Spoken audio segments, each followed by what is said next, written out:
Israel's strike on Hamas leaders in Qatar sparks global backlash. Russian drones breach NATO airspace again. Nepal appoints first female prime minister amid deadly protest. Deadly floods displace over 100,000 in South Sudan. Good afternoon and welcome to Around the World in 30 Minutes on Politics and Business Television Abuja. I am Bulus Joannery. Many thanks for joining us.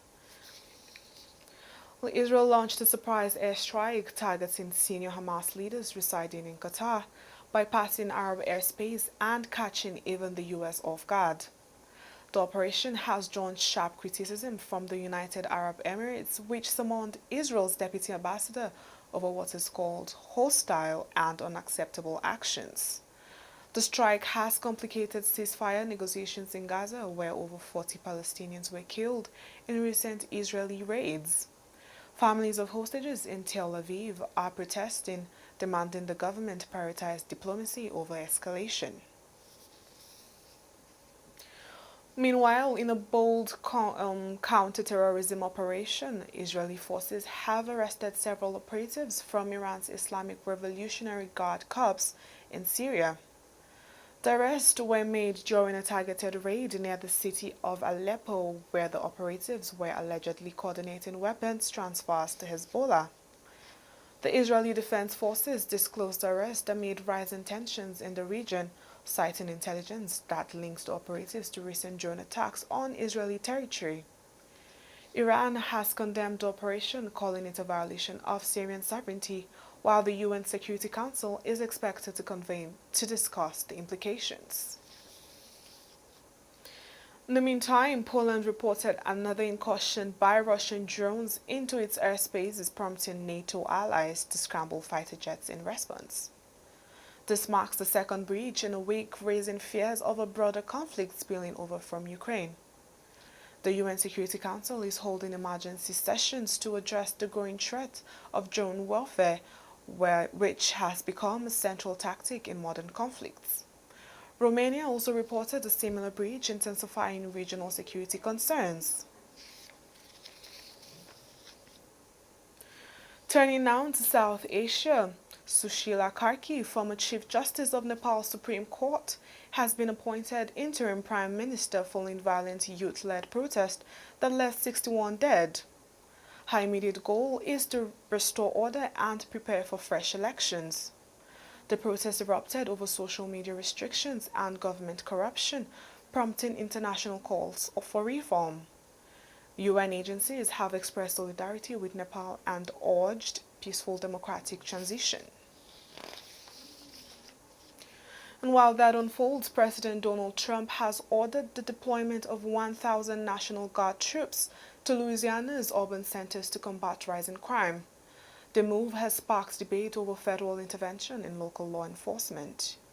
Critics argue the deployment could escalate tensions, while supporters say it is a necessary step to restore public safety. Trump emphasized the urgency of the situation in Memphis, citing record-breaking homicide rates. Well, you're still watching Politics and Business Television Abuja. Still to come, Taliban ban on women aid workers halts earthquake relief in Afghanistan. Stay with us.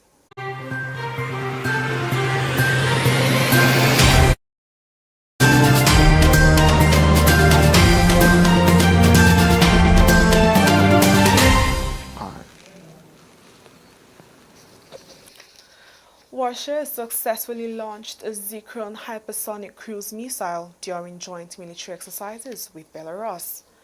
The test is seen as a show of strength amid rising tensions with NATO, especially following drone incursions into Poland. The missile, capable of traveling at 9 times the speed of sound, was fired from a naval platform and hit its target with precision. Western analysts warn that such developments could destabilize Eastern Europe further. In another part of the world, the UN reports that over 100,000 people have been displaced in South Sudan due to catastrophic flooding. Torrential rains have submerged entire villages, cutting off access to food, water, and medical aid. Humanitarian agencies are struggling to reach affected areas, and the crisis is expected to worsen with more rain forecasted. The UNHCR has called for urgent international assistance to prevent a full-blown humanitarian disaster. Now, at the same time, relief efforts following a devastating earthquake in Afghanistan have been severely hampered by Taliban restrictions on female aid workers. The UN says essential services have been caught, leaving thousands without medical care or shelter. The ban has drawn condemnation from global humanitarian organizations who argue that excluding women from relief operations violates international law and worsens the crisis. Negotiations with Taliban officials are ongoing. In other news, a new UN report has found that the human rights situation in North Korea remains dire, with the death penalty more widely allowed by law and implemented in practice than a decade ago. The report highlights increased surveillance, forced labor, and public executions as part of the regime's tightening grip. International human rights organizations are urging stronger global action, including sanctions and diplomatic pressure. The report also calls for renewed efforts to engage Pyongyang on humanitarian grounds, especially as food shortages and economic isolation continue to plague the country. And that wraps up the program, but before we go, the headlines again. Israel's strike on Hamas leaders in Qatar sparks global backlash. Russian drones breach NATO airspace again. Nepal appoints first female prime minister amid deadly protest. Deadly floods displace over 100,000 in South Sudan. For more updates and in-depth analysis, follow Politics and Business Television English on YouTube and Facebook. Connect with us on Instagram at PNBTV.English and TikTok at PNBTV.English. Remember to subscribe and stay informed. From me, Bruce Joanna Ray, do have a lovely day. Bye for now.